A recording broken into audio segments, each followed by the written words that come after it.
Hi, my name is Gloria Doty, and I'm an author of a lot of different kinds of books, but I also write children's books. I am writing one for each of my 13 grandchildren. I only have four done, and so I have nine to go. I'm going to read one today called Elizabeth's Blue Shoes.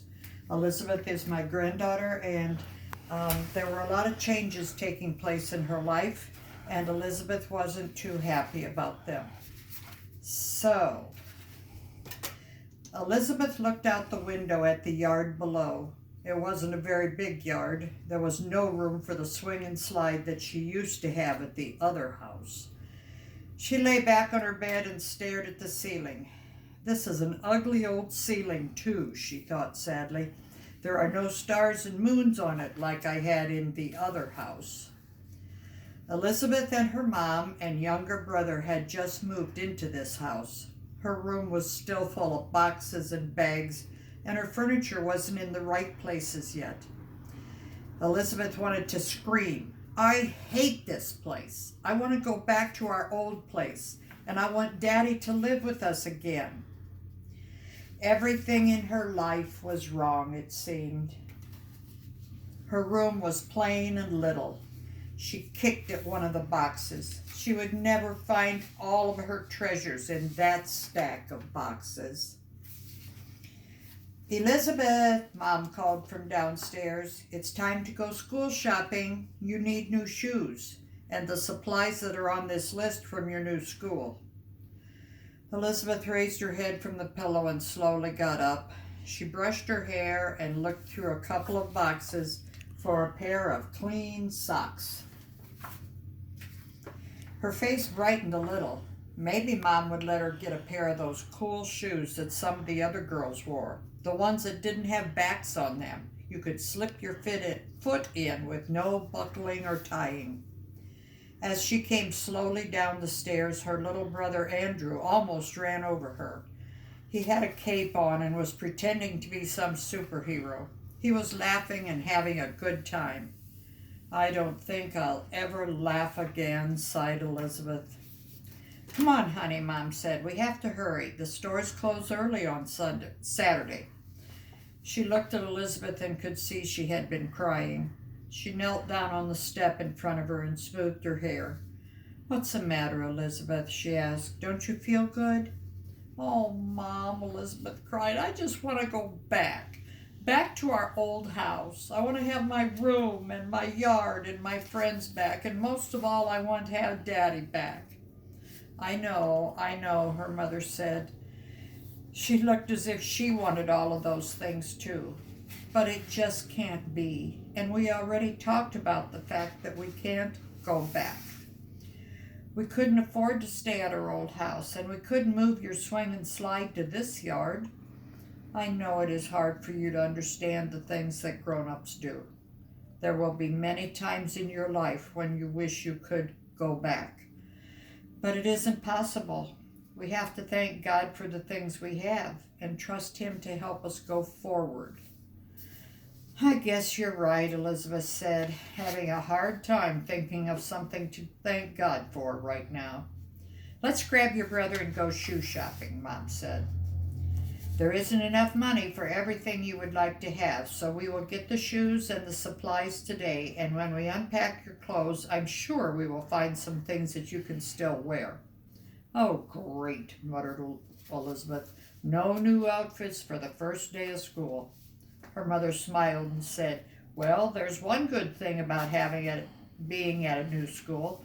No one there has ever seen your clothes, so they won't know if they are new or old." "No, but I'll know," Elizabeth thought. On the way to the shoe store, Elizabeth kept thinking about the shoes she wanted, slip-ons with no backs on them. That would be so cool.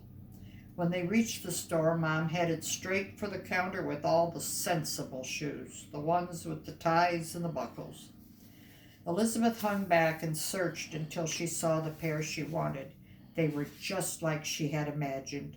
They were suede, and they were blue and backless, and they were beautiful. "Elizabeth, come over here and try on these nice black shoes," Mom said. "Oh, please, please, Mom, can I have those shoes over there?" Elizabeth begged. Her mother looked where she was pointing and smiled. No, honey, I'm afraid you can't. Those aren't appropriate for school. I don't have enough money for 2 pairs of shoes, so try these on. You can choose black or brown. Elizabeth wasn't even sure what the word appropriate meant, but she knew when she heard that tone in her mother's voice there wasn't any sense in arguing. She put the black ones on, but they weren't the ones she wanted. On the way home, they walked past a yard sale. The tables were piled high with toys, clothes, games, and lots of junk. Andrew pulled on his mother's hands as he headed into the yard. Look, Mommy, a Batman cape! While Andrew led Mom through the yard, Elizabeth wandered around looking at the piles of clothes and shoes. That's when she saw them. A pair of shoes with no backs, just like the ones at the shoe store. She slipped off her old shoes and tried them on. They fit perfectly.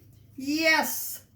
She looked around for her mother. Grabbing the shoes, she carried them to her. Look, Mom, the shoes I wanted at the shoe store. Her mother asked the lady how much they cost. Well, it's Saturday afternoon. I don't think I'll have many more customers, so you can have them for $1, the lady said, smiling at Elizabeth. See, she tried them on, and they fit. Oh, please, please, please, Mom, Elizabeth begged. I promise I won't wear them to school, just to church and Sunday school and other special places. How can I resist that face? Mom laughed. All right, for that price you can have them. The lady put the shoes in a bag and Elizabeth carried them home. She could hardly wait until she got to the house so she could put them on. She sat on her bed admiring her new shoes. I really wish I could wear them to school, she said quietly to herself. She walked around the boxes in her room and out into the hallway. Okay, Elizabeth, Mom said as she came upstairs. I am going to need your help to move some of the boxes. We have to get your things unpacked.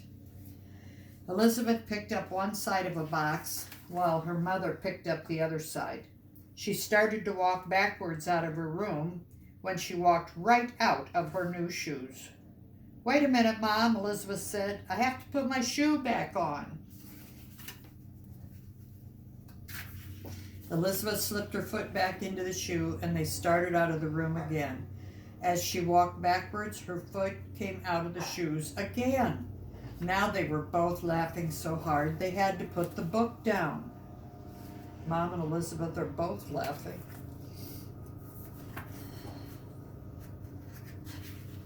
It's just like you said about our lives, isn't it, Mom?